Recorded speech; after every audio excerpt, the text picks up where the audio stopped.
entry-level tech salaries have dropped in the past year alone. The industry that once minted six-figure earners straight out of college is now offering wages that would have been rejected as insults 5 years ago. Job postings have declined 30% since 2020. Over 300,000 tech workers were laid off in 2024 alone. The people who survived the cuts are discovering something uncomfortable. Keeping your job doesn't mean keeping your salary. The tech labor market hasn't just cooled, it's frozen over, and the workers still standing are watching their paychecks shrink. The layoff tsunami created a buyer's market for employers. When 300,000 professionals flood back into the job hunt simultaneously, companies don't need to compete on compensation anymore. The National Bureau of Economic Research found that workers laid off from major tech companies accepted salaries 10 to 15% lower when they managed to find new positions. Managed to, because finding anything at all became the victory. Laid-off engineers who once fielded multiple offers now send hundreds of applications for a single callback. The desperation is palpable, and employers smell it. Entry-level software engineers who commanded $90,000 a year now accept $80,000, according to Glassdoor's 2024 data. That $10,000 haircut represents more than a number. It signals a fundamental shift in who holds power in the hiring relationship. Companies like Meta and Microsoft receive so many applications that they can afford to lowball candidates. Why pay market rate when 1,000 qualified engineers will accept below market just to get through the door?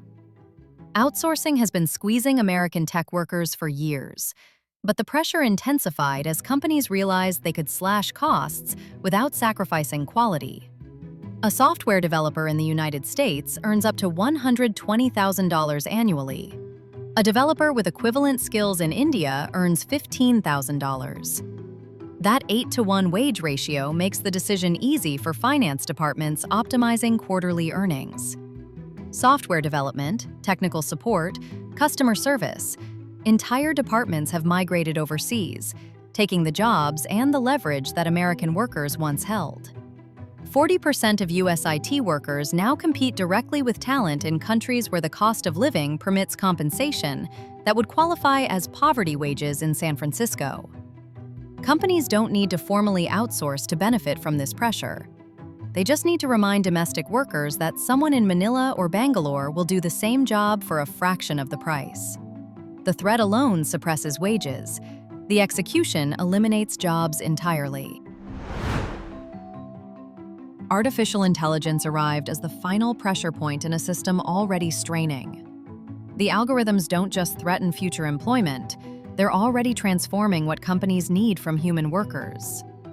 Tasks that once required teams now require tools. Data analysis, content generation, code completion, process automation. AI handles work that justified salaries just 2 years ago. 27% of U.S. tech jobs could be automated by 2030, according to current projections. But projections tend to underestimate how quickly this technology moves. The automation wave created a brutal bifurcation in the labor market.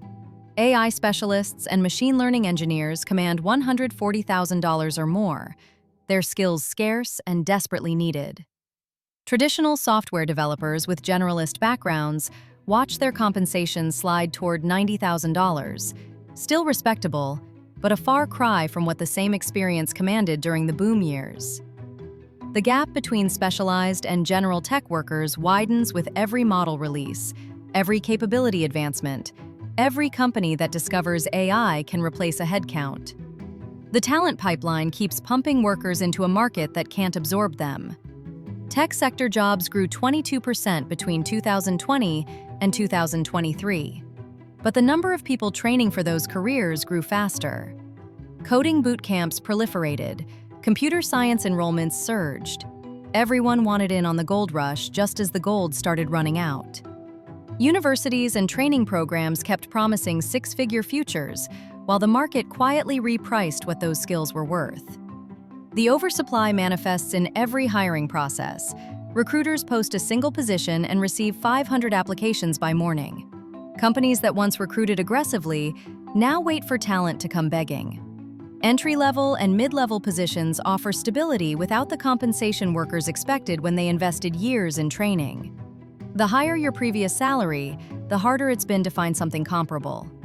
Experience that once commanded premiums now feels like a liability, too expensive for companies that know cheaper options exist. The contrast with other sectors highlights what tech workers have lost. Surgeons still earn $400,000 annually. Investment bankers see continued salary growth. Healthcare and finance maintained their compensation structures, while tech underwent correction. The industry that represented the future of work now offers a cautionary tale about what happens when supply overwhelms demand. Certain specializations remain protected. Cybersecurity experts command up to $160,000 because companies can't afford the alternative: data breaches, ransomware attacks, regulatory penalties. AI developers earn premiums because their skills build the systems replacing everyone else. But these islands of prosperity float in a sea of declining compensation. The average tech worker, the generalist, the entry-level candidate, they face a market that values them less each quarter. The decline doesn't stem from a single cause. Layoffs flooded the market with experienced talent willing to accept cuts. Outsourcing established a global wage floor that American workers can't match. AI eliminated tasks that once required human hours. Oversupply gave employers leverage they hadn't held in decades. Each factor compounds the others, creating a feedback loop that pushes compensation downward across the industry. The workers who built the modern digital economy are discovering that building something doesn't guarantee you benefit from it. The companies they enriched are now optimizing them out of existence or grinding their wages down to whatever minimum maintains headcount. The tech dream that promised wealth and security delivered neither for a growing segment of the workforce. The salary collapse isn't temporary, it's structural. And the workers still hoping for a return to boom-era compensation are waiting for a recovery that isn't coming.